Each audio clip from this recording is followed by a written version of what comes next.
오늘 전할 말씀은 잠언의 말씀을 여러분에게 전하려고 합니다. 아이들아, 내 가르침을 잊지 말고 내 계명을 내 마음에 간직하여라. 그러면 그것들이 너를 장수하게 하며 해가 갈수록 더욱 평안을 누리게 할 것이다. 인자와 진리를 저버리지 말고 그것을 목에 걸고 다니며 너의 마음속 깊이 새겨두어라. 그러면 하나님과 사람 앞에서 내가 은혜를 입고 귀중히 여김을 받을 것이다. 너의 마음을 다하여 주님을 의뢰하고 너의 명철을 의지하지 말아라. 내가 하는 모든 일에서 주님을 인정하여라. 그러면 주님께서 내가 가는 길을 곧게 하실 것이다. 스스로 지혜롭다고 여기지 말고 주님을 경외하며 악을 멀리하여라. 그러면 이것이 너의 몸에 보약이 되어 상처가 낫고 아픔이 사라질 것이다. 너의 재산과 땅에서 얻은 모든 첫 열매로 주님을 공경하여라. 그러면 너의 창고가 가득 차고 너의 포도주 통에 포도주가 넘칠 것이다. 아이들아, 주님의 훈계를 거부하지 말고 그의 책망을 싫어하지 말아라. 주님은 당신이 사랑하시는 사람을 꾸짖으시니 마치 귀여워하는 아들을 꾸짖는 아버지와 같으시다. 아멘. 아멘. 이 말씀은 젊은 사람들에게 1차적으로 전하는 것이지만 신약에서 사도 바울이 아이들아, 청년들아 이렇게 이제 부를 때는 영적인 의미예요. 그러니까 그래서 이거는 주님을 믿기 시작한 사람들 그리고 영적으로 이제 갓 태어난 사람부터 실제적으로 육체의 나이가 어리거나 젊은 사람들에게 1차적으로 적용이 되는 말씀이고, 그런데 이것은 젊은 사람들이나 영적으로 어린 사람들에게 뿐만 아니라 한 구절 한 구절 묵상해 보면 모든 사람에게 우리 인생 가운데 바라는 바들을 하나님이 마음껏 축복하실 수 있도록 하는 지혜들입니다. 그러니까 나이, 영적인 상태를 불문하고 모든 사람들이 깊이 마음에 새길 뿐만 아니라 또 인생 가운데 이런 말씀들로 말미암는 하나님의 역사와 축복들을 실제로 경험하고 누릴 수 있기를 바랍니다. 또 이것이 지혜서의 지혜라고 우리가 이게 표현되어 있고 또 이게 문학 장르에 들어가는 것처럼 얘기하지만 이 지혜를 솔로몬에게 주신 것은 하나님이에요. 그러니까 솔로몬이 왕이 되고 젊은 날에 하나님께서 이제 주셨던 그 지혜를 말하는 거예요. 그러니까 솔로몬은 이런 지혜를 알고도 노년에 타락하지 않았느냐라고 해서 이걸 솔로몬이 깨달은 어떤 자문이 아니라 솔로몬이 젊었을 때 하나님이 주신 하나님의 말씀이고 하나님의 교훈이에요. 그러니까 하나님이 말씀하셨고 약속하신 대로 행하시거든요. 그래서 우리가 오늘 이 말씀 이제 하나하나를 설명하면서 여러분에게 전할 것인데, 하나님이 우리 인생 가운데 주는 지혜다. 하나님의 말씀이다. 이렇게 생각하고 들으셨으면 좋겠습니다. 첫 번째는 주의 계명을 마음에 항상 늘 간직해라. 이것이 첫 번째 이제 말씀인데, 그러면 그러면 여기는 설교 요약에 안 뜨는군요. 예.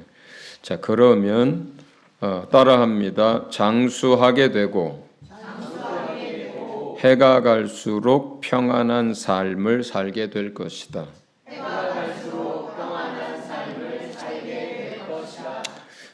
그러니까 여기서 장수하게 된다는 것은 뭐 병들어서 요양원에서 오래 사는 그런 걸 의미하는 게 아니고요. 하나님이 각 사람에게 계획하시고 허락하신 그 수명을 건강하게 다 사는 걸 말해요. 그러니까 예를 들어서 모세가 120의 수명을 다 하는데 그때까지 강건했다 그래요. 그러니까 몸이 병들어서 죽은 게 아니라 수명을 다해서 데려가신 그런 거예요. 그러니까 이게 불의의 사고나 또 어떤 불행한 죽음에 의해서 단명하거나 하는 이런 일을 겪지 않고 하나님이 우리에게 허락하신 그 수명을 건강하게 다 사는 걸 말합니다. 두 번째는 이게 참 중요한 것이 주의 계명을 늘 마음에 간직하고 그걸 붙들고 기억하고 의지하고 사는 사람은 해가 갈수록 평안한 삶을 누리게 된다는 거예요. 젊었을 때에는 또는 예수 믿은 지 얼마 안 됐을 때는 이런저런 우여곡절들을 겪으면서 또 좌충우돌하면서 인생을 살 수도 있지만 그러나 하나님의 말씀을 마음에 깊이 간직하고 그걸 붙들고 사는 사람들은 여러분 한 해 한 해 지나갈수록 그의 삶이 평안한 삶을 살게 된다는 거예요.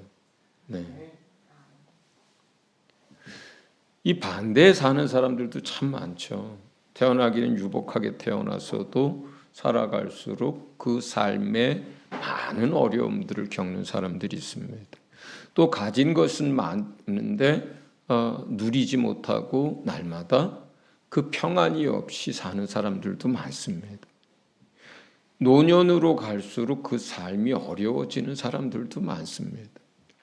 그러나 주님은 주의 계명을 우리 마음에 간직하면 우리가 나이를 먹어갈수록 신앙의 연수가 더해져 갈수록 그의 삶이 점점 더 염려와 근심이 없는 그리고 평안한 삶을 누리게 될 거라는 거예요.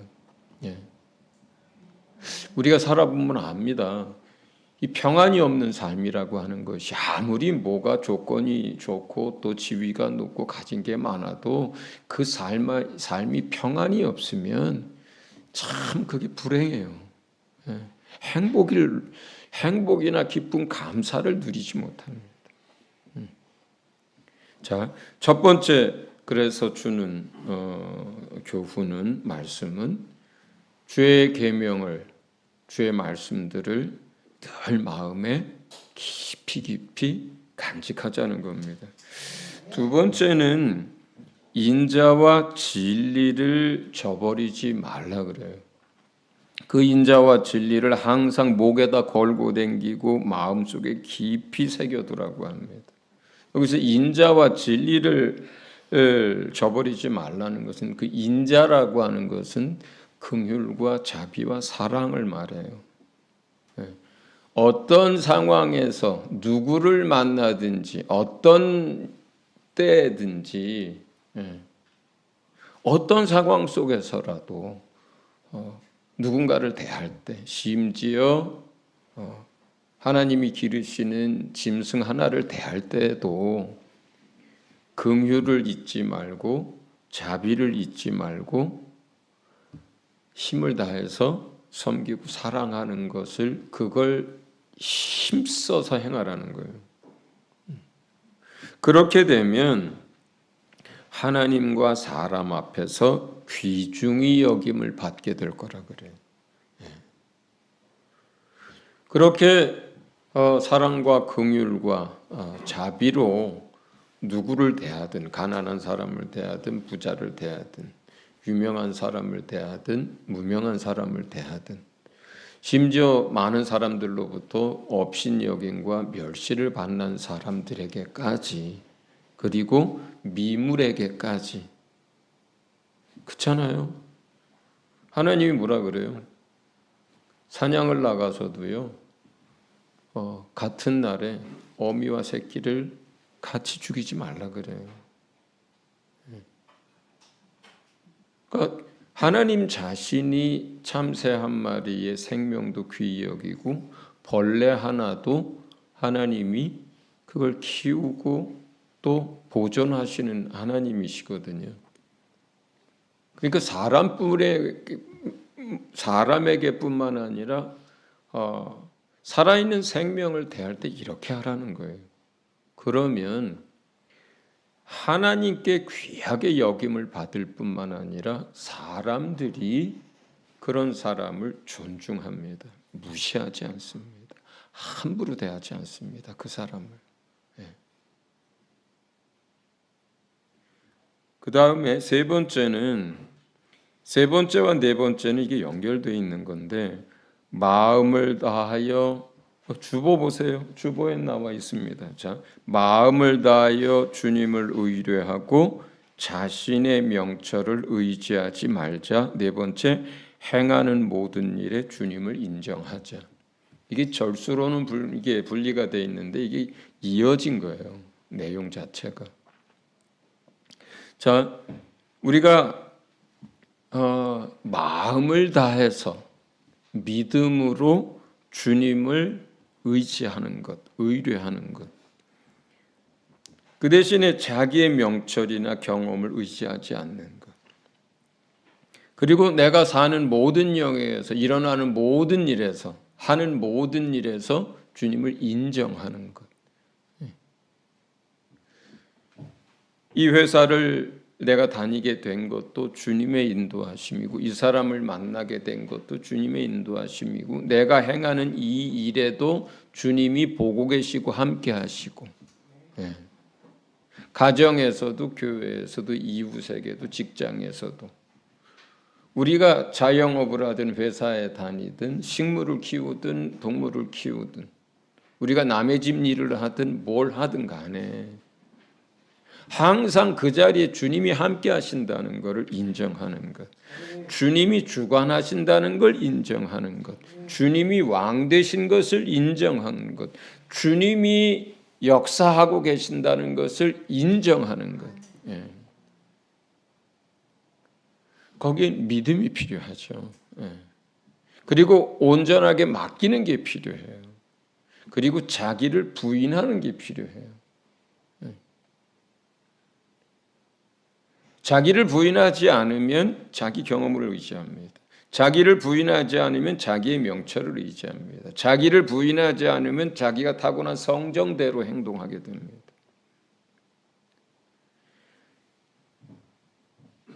이게 우리가 하나님의 뜻대로 살고 싶고 그분을 의지하고 살고 싶고 그분을 인정하고 살고 싶고 그분께 다 맡기고 싶어도, 그리고 여기에 있는 교훈들을 따라 살고 싶어도 자기를 부인하지 않으면 할 수가 없는 거예요. 할 수가 없는 거예요. 누가복음에서 나를 따르려면, 내 제자가 되려면 하면서 그 문단의 끝에는 그러므로 자기를 부인하고 자기 십자가를 지고 따라야만 주님을 따라갈 수 있다는 거예요.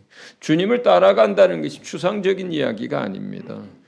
주님을 따라간다는 것은 주의 말씀을 마음에 붙들고 새기고 그 말씀 하나하나 지켜가는 삶을 말해요. 구체적으로. 주님을 따른다는 것은 믿는다는 것, 그거보다 그 더 높은 차원의 이야기고 그 믿음에서 더 나아간 이야기예요. 주님을 믿을 뿐만 아니라 주님의 제자의 삶을 산다는 것은 주님이 하신 것을 따라하고 주님이 행하신 것을 보고 따라하고 주님이 가신 길을 따라가고 주님이 가르친 것을 붙들고 그것을 순종하면서 사는 걸 말하는 거예요. 그게 주님의 제자라는 거거든요. 그런데 그러려면 자기를 부인하지 않고서는 그렇게 할 수가 없는 거예요. 결국 자기 명철을 의지하고 자기 경험을 의지하고 자기가 알고 있는 것과 타고난 성정대로 할 수밖에 없는 거거든요.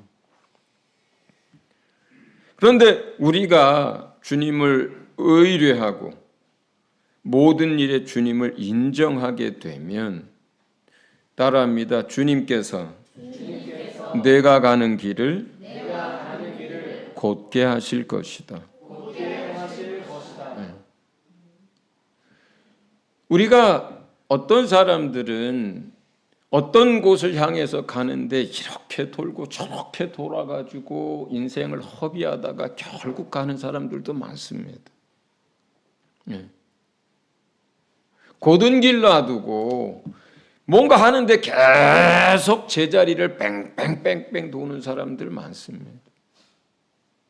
가긴 가는데 20살에 주의 종으로 부름을 받아가지고 60에 신학교 가서 그제서 뭐 하겠다고 하는 사람도 많습니다. 그때까지 뺑글뺑글 돌기는 돌고 뭔가 열심히 살았는데 앞으로 못 나간 거예요. 몇십 년을. 인생 낭비하는 사람이 얼마나 많습니까? 가도 제자리인 사람이 얼마나 많습니까? 뭔가 열심히 뭔가 많은 것들을 하는데 주님이 얘기하는 그 목적지에 도달하지 못하고 죽는 사람들이 얼마나 많습니까? 전부 인생 낭비하는 거잖아요. 그런데 어떻게 해야 인생을 낭비하지 않고 어떻게 해야 제자리 걸음이 아니고 앞으로 나아가고 어떻게 해야 주님이 말씀하시고 그 사람에게 허락하신 그 길을 그 목적지를 향해서 갈 수 있느냐면 주님을 의지하고 모든 일에 주님을 인정할 때 가능하다는 거예요. 그러면 그 길을 인도하시고 그 길을 곧게 하실 거라는 거예요. 아멘. 다섯 번째는 스스로 지혜롭다 여기지 말고 주님을 경외하며 악을 멀리하라는 거예요. 이게 교만은 패망의 아주 지름길로 들어가는 거예요. 스스로 지혜롭게 여기고 스스로 자만해지고 스스로 할 수 있다라고 생각을 하면 그러면 넘어집니다. 뿐만 아니라 그렇게 되면 주님을 의뢰하고 경외하는 마음이 무뎌지고 떨어져요. 그리고 주님을 경외하는 마음이 없으면 악의 길로 갑니다. 죄를 지어요. 세상 사람들이 왜 그렇게 악하고 잔인한 일들을 하냐면 하나님을 두려워하지 않기 때문이거든요. 하나님을 두려워하지 않는 이유는 자기 의와 자기 교만에 빠져서 그래요. 하나님이 있기는 어디 있느냐? 하나님이 계시면 세상이 이렇게 돌아가느냐? 아이고, 내가 할 수 있어 하고 스스로 높아진 생각과 자만으로 가득 찬 사람들은 하나님을 인정하지도 않고 하나님을 두려워하지도 않습니다. 그러면 결국은 불의한 일에 손대게 되고 악으로 치우치게 되고 범죄할 수밖에 없어요. 그렇게 되면서 원수가 틈타고 원수가 마음껏 그의 삶에 활보할 뿐만 아니라 5만 가지 병들도 일으킵니다. 그런데 신기한 것은 하나님을 경외하는 자에게는 말라기서 4장 한번 같이 읽어볼까요? 말라기서 4장 같이 읽습니다. 시작.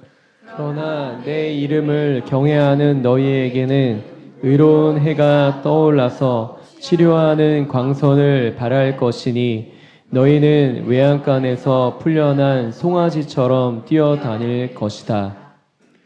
신기하죠?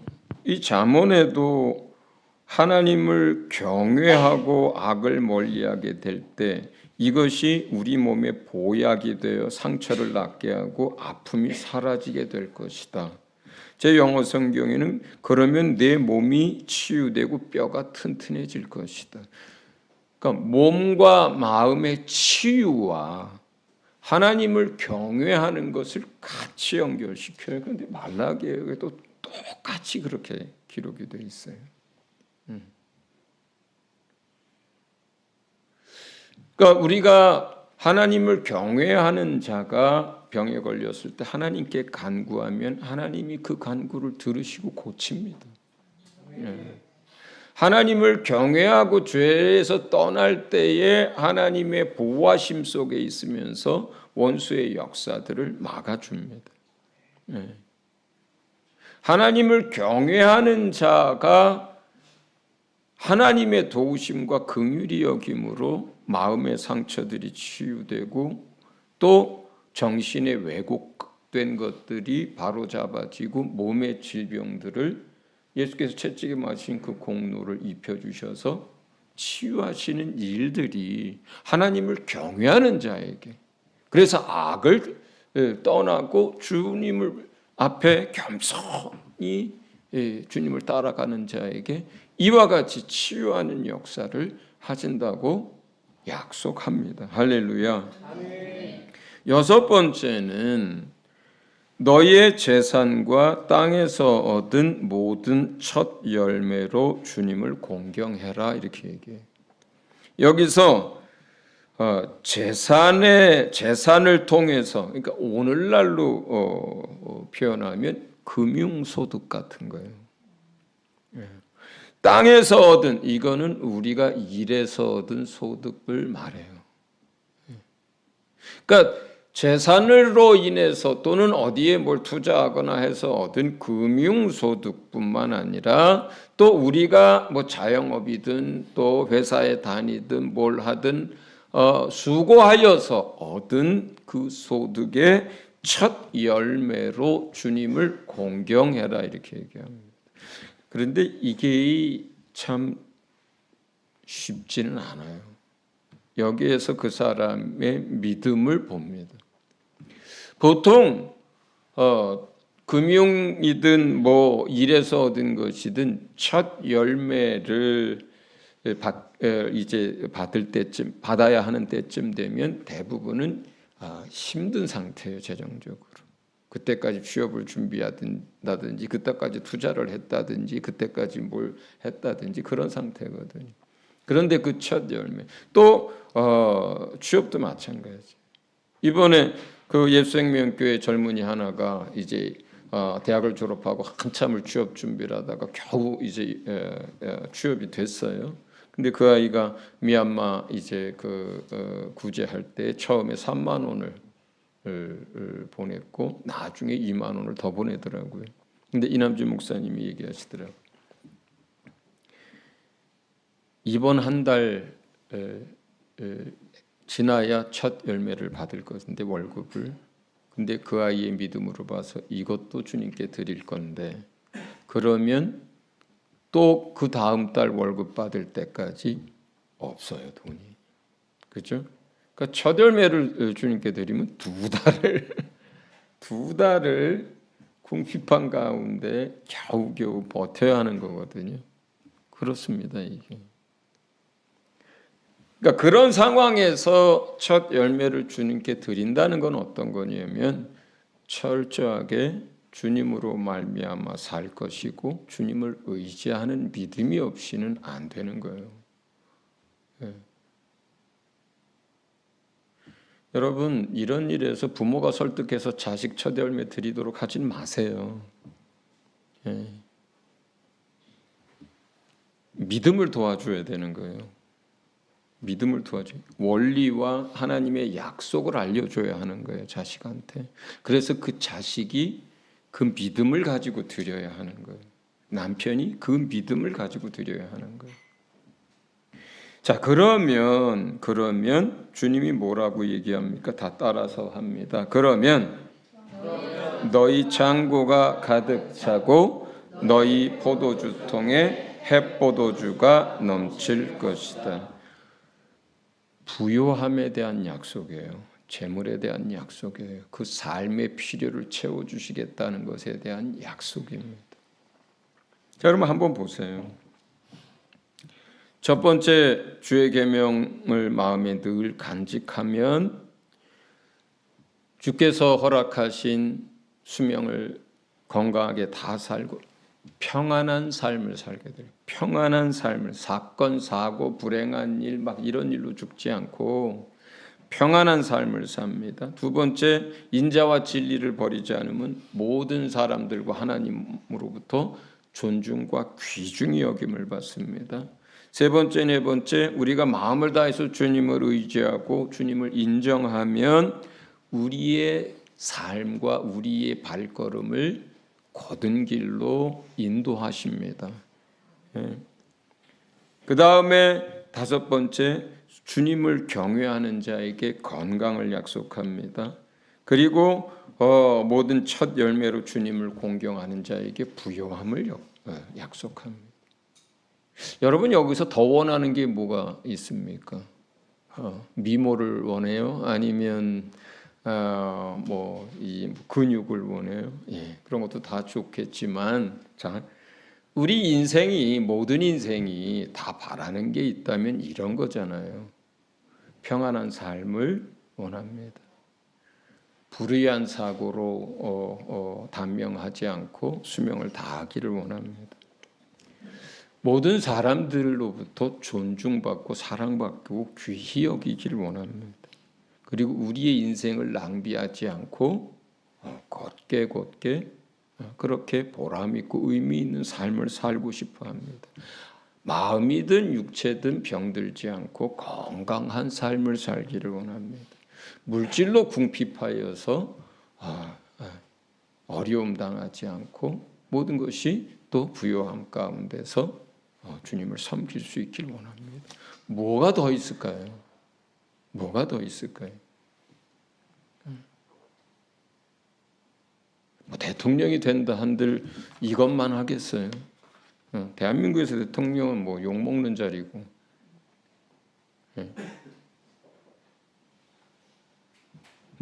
재산이 많아진다고 한들 이거보다 더 하겠어요?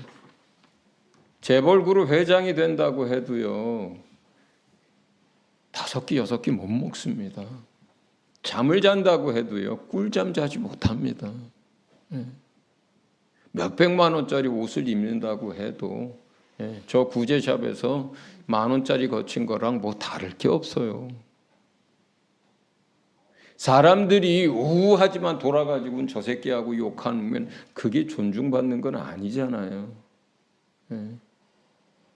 그러나 정말로 그 인생이 맨날 제자리 걸음하지 않고 정말 의미 있고 가치 있고 목적한 바를 따라서 살고 몸과 마음이 건강하고 하나님과 사람으로부터 사랑과 존중을 받고 그의 삶이 평안하고 그의 삶에 필요한 모든 것들이 풍성하고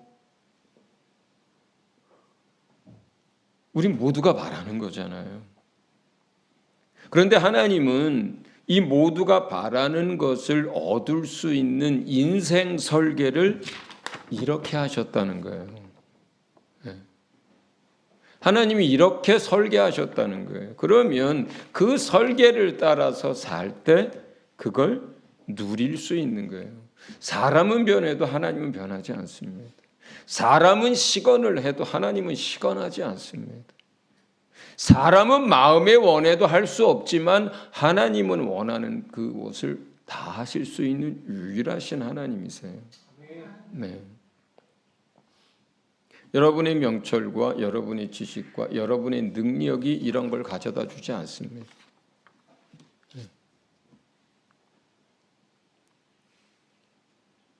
우리가 주님의 교훈, 주님의 말씀을 마음에 간직하고 살 때 여러분의 인생 가운데 하나님이 이렇게 일하실 것입니다. 할렐루야. 마지막으로 7번째는 주님의 훈계를 그러므로 거부하지 말고 그 책망을 싫어하지 말라는 거예요. 주님이 오늘 이 앞에서 6가지의 훈계, 지혜를 주셨어요. 주님이 말씀하셨어요. 이렇게 살면 내가 이렇게 너희를 마음껏 축복하고 너희 인생을 돌봐주고 함께 하겠다고. 이런 훈계를 어떤 사람들은 들으면서 아이 뭐 그렇게 살면 좋지 하고 그냥 덕담 정도로 여길 때도 있습니다. 어떤 사람은 이런저런 지혜서의 한 구절처럼 여길 때도 있습니다. 어떤 사람은 아이고 세상 모르는 소리 하네 이렇게 얘기할 수도 있습니다. 그러나 이러한 교훈과 이러한 지혜를 업신여기거나 무시하거나 거부하지 말라 그래요. 겸손하게 그것을 마음에 새기라고 합니다. 또 하나는 어린아이든 영적으로 어린아이든 사실은 나이 먹어도 다 똑같습니다. 우리가 실수하지 않는 인생이 없습니다. 넘어지지 않는 인생이 없습니다. 잠깐씩 곁길로 가지 않는 인생이 없습니다. 완전한 인생이 없어요. 하나님이 사랑하시는 자는 우리가 넘어질 때, 곁길로 갈 때, 뒤돌아서려고 할 때, 그리고 우리가 실수할 때 방관하지 않습니다. 때로는 한 번, 두 번의 기회도 더 주고 때로는 경고도 하지만 그래도 안 되면 사랑하는 자녀라면 채찍도 들고 고난 가운데 두기도 하고 음침한 골짜기를 걷도록도 합니다. 그러면 그럴 때에 잠잠히 주님을 바라보라고 주님 얘기합니다. 그것을 잠잠히 당하라 그래요. 주님을 의뢰함으로. 주님이 허락하신 거니까. 주님이 그걸 모르시는 게 아니거든요. 여러분들이 어려움 가운데 있으면, 고난 가운데 있으면, 실패 가운데 있더라도 여러분들이 지금 가시밭길을 걷는 것 같고 한 치 앞도 안 보이는 것 같은 가운데 있더라도 하나님이 허락하신 거예요. 여러분이 하나님의 자녀잖아요. 하나님이 알고 계시는 거예요. 하나님 눈 감고 계시는 게 아니에요. 하나님 멀리 떠나 계신 게 아니에요. 우리가 엄침한 골짜기를 걸을 때에도 주님 같이 걷습니다. 바다 끝에 가서 거할지라도 주님이 우리를 떠나지 않습니다. 우리가 허락하지 않은 어떤 것을 경험할 수가 없어요. 하나님이 허락하셔야 가능해요. 모든 것이 그렇습니다. 그러나 감당할 수 있게 하실 뿐만 아니라 우리의 생명까지 해하지 않을 뿐만 아니라 그 모든 것들은 우리를 온전케 하시기 위한 하나님의 훈육이고 양육이고 트레이닝이에요. 네. 거기서 주님의 뜻을 발견하고 주님의 길로 바로 서야 음침한 골짜기에서 헤어져 나옵니다. 가시밭길에서 평탄한 길로 나옵니다. 궁핍함에서 필요가 채워지고요. 질병의 치유함을 얻습니다. 사람들로부터 존중을 받아요. 그의 삶이 다시 평탄한 길로 나오게 됩니다. 주님이 그렇게 설계하신 거예요.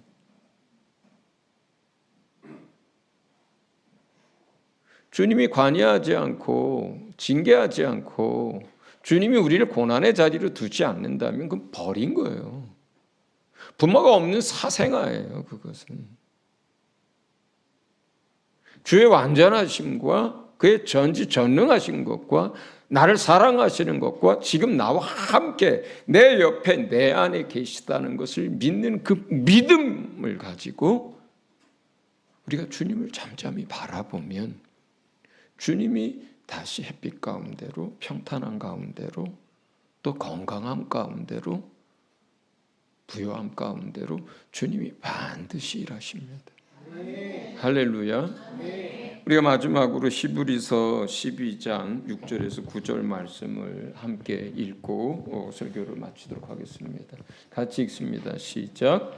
주님께서는 사랑하시는 사람을 징계하시고 받아들이시는 아들마다 채찍질 하신다. 징계를 받을 때에 참아내십시오. 하나님께서는 자녀에게 대하시 여러분에게 대하십니다. 아버지가 징계하지 않는 자녀가 어디에 있겠습니까? 그러나 그러면 네. 자, 8절 시작. 모든 자녀가 받은 징계를 여러분이 받지 않는다고 하면 여러분은 사생아이지 참 자녀가 아닙니다. 우리가 육신의 아버지도 훈육자로 모시고 공경하거든 하물며 영들의 아버지께 복종하고 살아야 한다는 것은 더욱더 당연한 일이 아니겠습니까? 아멘.